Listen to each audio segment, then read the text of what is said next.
IPL qualifier 2లో Gujarat Titans ఘన విజయం సాధించింది. టాస్ గెలిచి బ్యాటింగ్ ఎంచుకున్న రాజస్థాన్ రాయల్స్ నిర్ణీత 20 ఓవర్లలో 6 వికెట్ల నష్టానికి 214 పరుగులు చేసింది.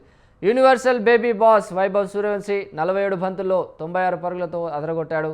రవీంద్ర జడేజా 45 పరుగులు చేయగా చివర్లో డోనోవరన్ ఫెరీరా 11 బంతుల్లో 38 పరుగులు చేయడంతో ఆర్ఆర్ భారీ స్కోరు చేసింది.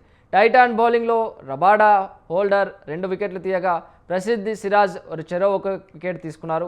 215 పరుగుల లక్ష్యంతో బరిలోకి దిగిన గుజరాత్ టైటాన్స్ 3 వికెట్లు కోల్పోయి టార్గెట్ను 18.4 ఓవర్లలో ఛేదించింది. కెప్టెన్ శుభ్మన్ గిల్ సెంచరీతో సూపర్ ఇన్నింగ్స్ ఆడగా సాయి సుదర్శన్ 58 పరుగులు సాధించారు. ఆర్ఆర్ బౌలింగ్లో బర్గర్, ఆర్చర్, బ్రిజెస్ తలో వికెట్ తీశారు. ఈ విజయంతో జీటీ కంఫర్టబుల్గా ఫైనల్ దూసుకెళ్లింది. ఈ నెల 31న అహ్మదాబాద్లోని నరేంద్ర మోదీ స్టేడియంలో ఆర్సీబీతో ఫైనల్ ఆడనుంది.